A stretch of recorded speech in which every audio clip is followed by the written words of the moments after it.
عدت کے دوران شوہر سے کتنا تعلق رکھا جا سکتا ہے؟ کیا طلاق کی عدت میں عورت اپنے شوہر کے گھر میں رہ کر اس کے ساتھ کھانا پینا اٹھنا بیٹھنا کر سکتی ہے؟ اریبہ سعید۔ دیکھیں، طلاق کی دو قسمیں ہیں، ایک ہوتی ہے طلاق رجعی اور ایک ہوتی ہے طلاق بائن۔ یہ خوب سمجھ لیں۔ پھر طلاق بائن کی دو قسمیں۔ طلاق رجعی کہتے ہیں ایسی طلاق جس میں مرد نے طلاق دی ہے لیکن نکاح ختم نہیں ہوا، مرد کو رجوع کا حق ہے، وہ زبان سے کہتے میں نے رجوع کر لیا تو ختم،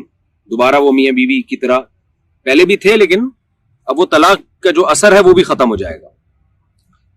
اور ایک طلاق کہلاتی ہے طلاق بائن، ایسی طلاق جس سے نکاح ٹوٹ جائے۔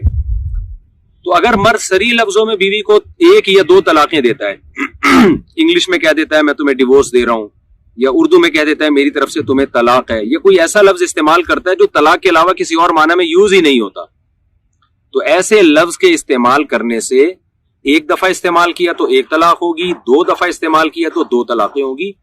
اور ایک اور دو دونوں طلاقوں کے بعد مرد کے پاس رجوع کا حق ہوگا۔ لیکن اگر تیسری دفعہ دے دی تو تین طلاقیں ہو جائیں گی اور پھر رجوع کا حق نہیں ہوگا۔ تو اگر مرد نے رجعی طلاق دی ہے، یعنی صریح لفظوں میں طلاق دی ہے، اپنی بیوی سے کہا تمہیں طلاق ہے،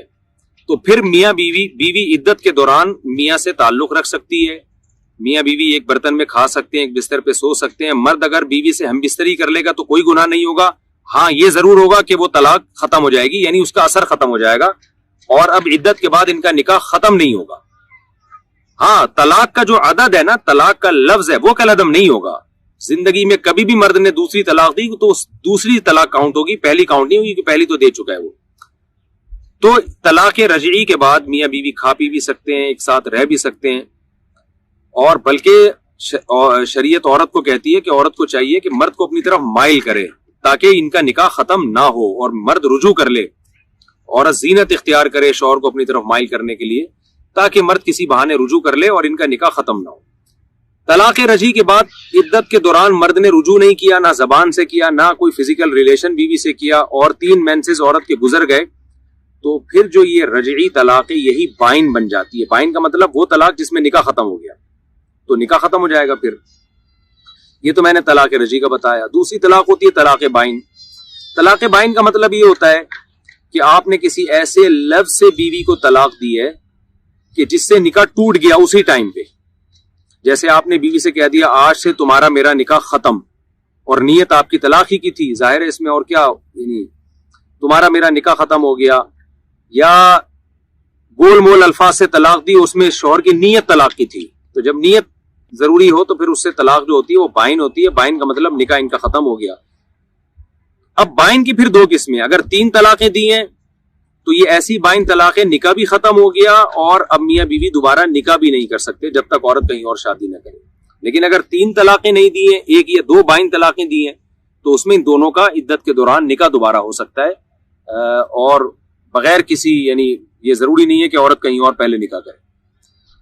لمبی بات ہو گئی، خلاصہ کلام کا یہ نکلا کہ اگر طلاق رجعی ہے تو میاں بیوی بے تکلف ہو سکتے ہیں اس دوران، لیکن اگر طلاق بائن ہے یعنی نکاح ٹوٹ چکا ہے، ایسی طلاق مرد نے دی ہے یا 3 طلاقیں دے دی ہیں، تو پھر میاں بیوی کے لیے ایک کمرے میں رہنا جائز نہیں ہے،